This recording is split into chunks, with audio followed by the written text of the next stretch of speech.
What is up, my brothers and sisters, my agents of respect? Is your boy Trey Johnson back with another episode of the No Disrespect But podcast.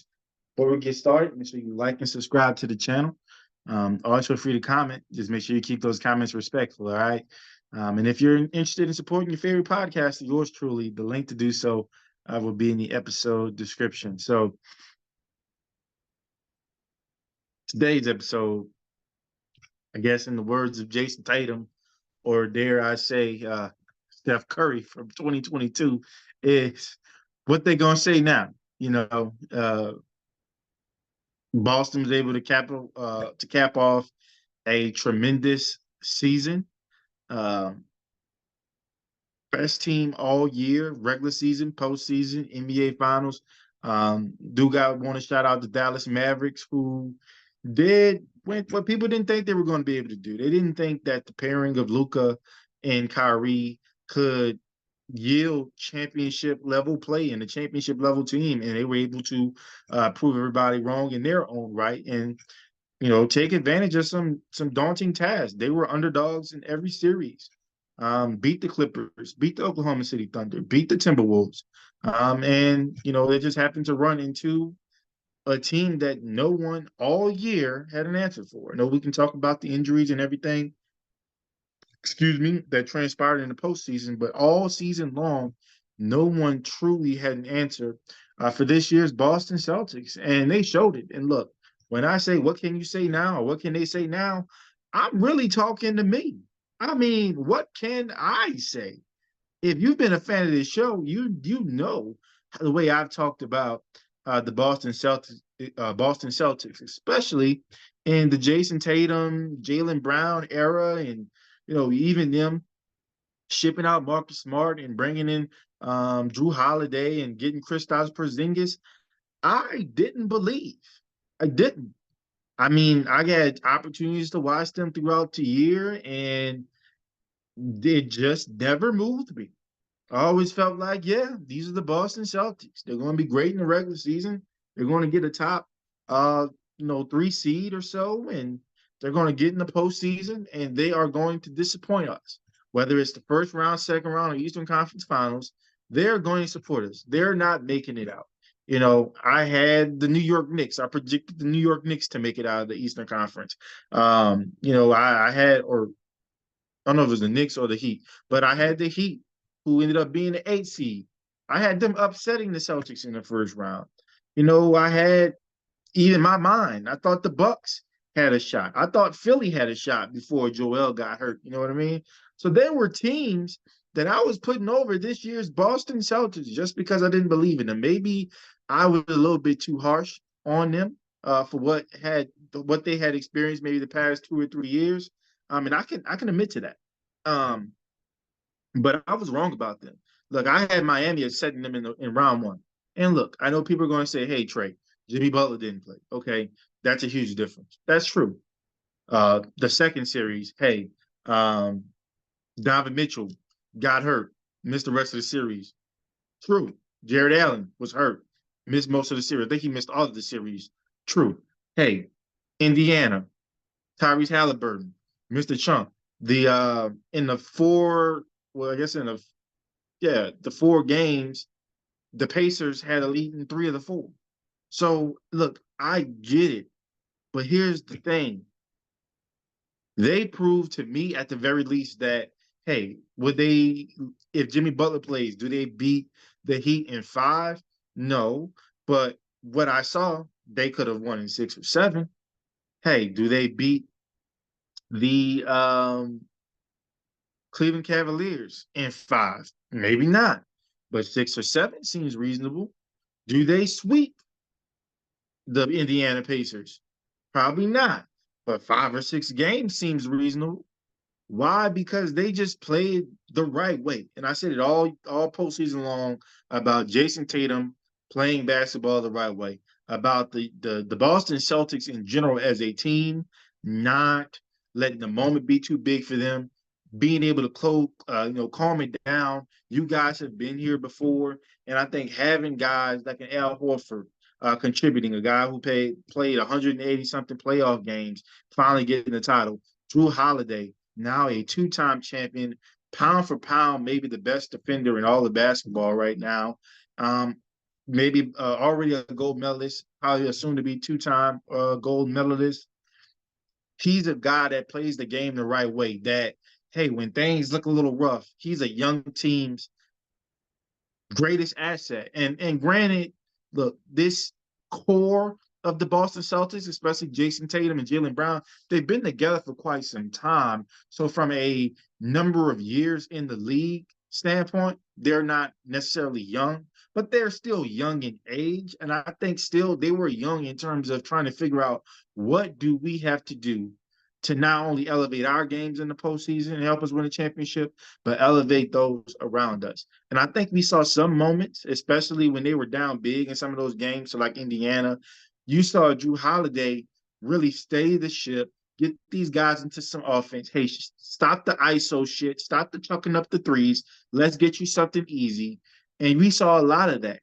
And we saw Derek White be a guy that could contribute on both ends of the floor and make clutch baskets when he needed to. And then in this NBA Finals, Kristaps Porzingis, who missed majority of the postseason run, comes in and has two incredible games. First two games of the series, unfortunately, gets hurt in Game 2, but still kind of comes back in Game 5 and has some key moments to help Boston secure this victory.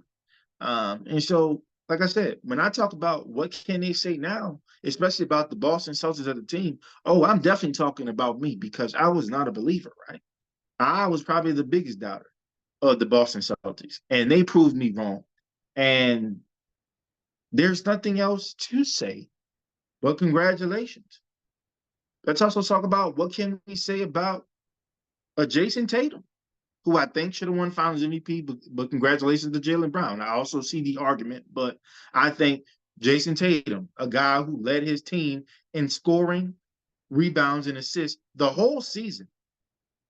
Excuse me. So he didn't just do it in the NBA Finals. He didn't just do it during a one series. He did it all playoffs, all NBA Finals, and he did it all season. So he proved himself to be the guy, a focal point of what the Boston Celtics were becoming. And people tried to diminish his value, say, hey, he's nothing without a Jaylen Brown or some of these other guys like Drew Holiday, Derek White. But at every turn, whenever they needed moments to happen, he made those moments happen. And that was whether he was scoring or making plays for his teammates. That's what great players do. They know how to pick their spots effectively, and they know how to make things happen when it's needed to. And I felt like Jason Tatum rose to the occasion. I mean, the guy's kind of gotten an unfair hand his whole career, mainly because, unlike most lottery picks, he joined a perennial playoff contender, right? And so a lot was expected of him early. First year in the league, Celtics are the number one seed. They're hosting the Eastern Conference Finals, albeit without Kyrie Irving, who was hurt and was having an MVP year that year before he got injured. But Jason Tatum had an amazing playoff run. That most remember him for that game 7 dunk on LeBron James, and we thought, hey, Boston might get this done. And Bron King James said, no, hell no. I'm king around these parts. Y'all still too young. And he put that shit to bed. But it almost feels like because he had moments against the greatest player of, you know, the generation, really, um, it was as if so much was expected of him or so much slander went his way when he's accomplished more at his age than most have in their careers. And so when we think about JT's legacy, and I know there's always the Duke disdain as well, I think he proved a lot of doubters wrong and a lot of haters wrong.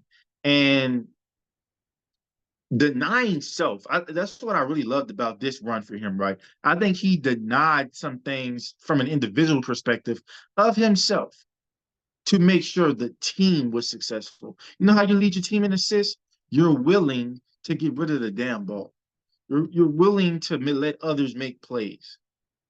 And you know how you lead your team in rebounds? You're willing to get involved. That means you're active on both ends of the floor, defensively and offensively. Defensively, halting possessions, getting your team out on the break. Offensively, extending possessions for your team. And so I really loved this season for him, but also loved this playoff run for him. And I think the sky's the limit for this core. They're still relatively young. I know they might, Al Horford may retire.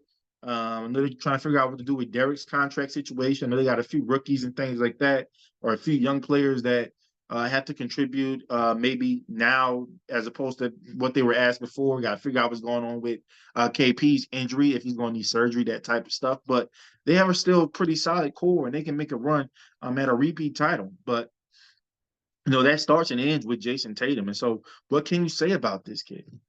He's done everything that Boston has asked him to do.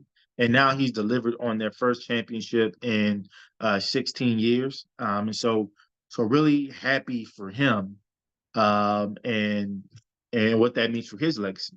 Guess who else? What can we say about him now? Jaylen Brown. Oh, the guy that can't go left. Why the hell are they paying him $300 million? The guy who can't dribble left. The guy who's always choking in the playoffs. How the hell does he get $300 million? How the hell is he the highest paid player in the league? Boston is ridiculous. They're tripping. They're about to lose. They're about to have to blow everything up. Right? That was the narrative. I believe I may have participated in driving some of that narrative of this core can't get it done. Why the hell did you overpay Jaylen Brown? All these things. And guess what he just said? He went out there, balled, and told us to shut the hell up because there's nothing we can say to him now. Not only did he have a pretty damn good playoff run, he got an Eastern Conference Player of the Year, the Larry Bird Trophy, and he got the MVP of the Finals, the Bill Russell Trophy.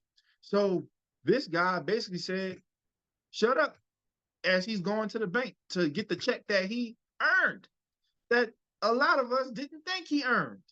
And what does he do? He proves the Celtics organization right, the team that drafted him, the team that developed him, the team that believed in him and the player that he not only was, is, but also will become. And he rewarded them with that. And so, got to give a shout out to Jaylen Brown, a guy that his teacher told him that she would see him or hear about him in prison one day. Now, this guy is not only a world champion, but a finals MVP, where a select few people get to go and have their name in those halls. That's Jaylen Brown right now. Okay. And shout out to him. I mean, people thinking, hey, I don't know if he really wants this. He might want to work in physics and stuff because he's too smart.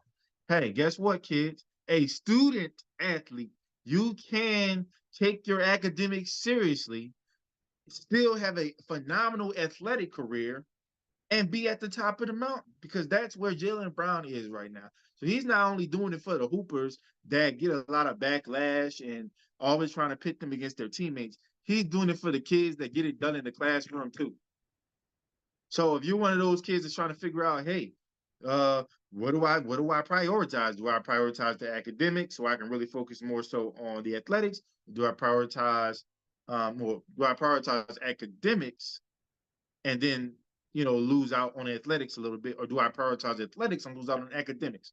Well, guess what, boys and girls? You don't have to do either. You can prioritize both because we have a guy who's a world champion and a Finals MVP that did things the right way. One of the smartest guys in the world. Okay, he did it. It's possible. So what can you say now? You can't say anything about these two young men. They got it done. And most importantly, they got it together when the world wanted to blow their team up. What can you say about Brad Stevens? A guy who used to be the coach of this team, right? Saw that he wasn't the voice they needed. Stepped down, went to the front office, got Ime Udoka. First year they go to NBA Finals. Then, they have the fiasco of what Ime does with the executive's wife or whatever. Ime's relieved of his duties. They hired Joe Mazzulla. People saying, why the hell are you hiring a first-time head coach who's 34 years old on a championship team? You're freaking insane. They made it to the Eastern Conference Finals last year. Then they make it to the finals this year, winning. So Brad Stevens and Joe Mazzulla proving us wrong. I have tweets. I had to troll myself last night on Twitter because if you got to do it before somebody else does, okay? You got to talk bad about yourself before somebody else does. Where, look, I refer to Ime as the corporate pimp, okay? Refer to him as the corporate pimp. And I was like, oh, the Celtics definitely miss him, don't they? Oh, they're not gonna win because they did wrong by the corporate pimp. Well, corporate pimp is stewing with third overall pick with the Houston Rockets, whereas these Boston Celtics, the championship roster, they got it done. And look, sure, Joe Mazzulla's gotten a John Gruden ring. Saw somebody say that. And for those of you that don't know, John Gruden essentially took the team that Tony Dungy built, won a championship with him a year after Tony Dungy was relieved of duty. That's what people are saying about Joe Mazzulla. But you know what? Joe did his thing. I think he challenged the guys. I think he was a voice they listened to, and they got better, and they stuck together as a team. I think he was a big part of that. And I think his time as an assistant and maybe being that guy that was approachable and developing those relationships really paid off. And again, lastly, what can you say about the Boston Celtics franchise? I mentioned before, the Boston Celtics and the Los Angeles Lakers, they are the pinnacle of what this sport is. You can hate it or love it, but you got to respect it, okay? It's what it is. Lakers had their moment in 2020. 4 years later, the Boston Celtics have their moment and now have taken the lead. Now, guess what? Now it's the push for 18 for LA. That's going to drive the game. It might not happen next year. It might not happen in the next 2 or 3 years. But eventually, especially as LA builds a roster again, because they will, they're the Los Angeles Lakers, right? There's going to be a push for 18. There's going to also be a push for the Celtics to give themselves some breathing room from the Lakers, because these two franchises will always be joined at the hip. And so, what can you say about one of the blue bloods, maybe the blue blood in this sport? Love them, hate them, whatever it may be. You damn sure better respect them and what they stand for in this sport. And people are saying this is the most boring finals and everything. Now, if you love the game, now if you know what it means, meant to those players, meant to their coaching staff, meant to that franchise, especially losing Bill Russell. Okay, so to have that happen, months removed from losing Bill Russell, it means something. It means something to those guys on that 2008 championship team. It means something. So shout out to the Boston Celtics, players, coaches, front office. I guess even the executive and her and his wife, who I guess maybe made the true change that was needed for the Boston Celtics, right? Um, Shout out to them. Um, Mad love, mad respect. And now we're on to next year, right? We're about to get into free agency. We're about to get into the NBA draft, which I don't think anybody really cares about.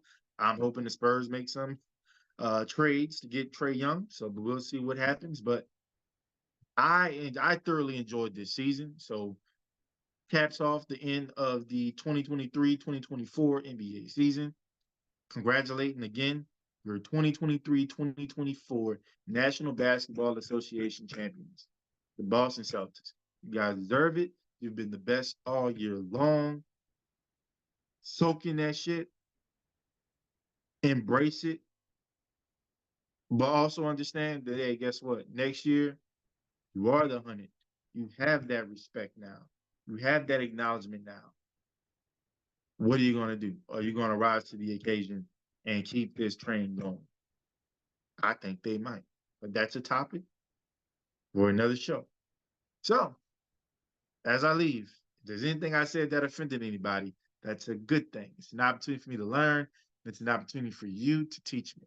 All I ask is that you keep it respectful. Peace.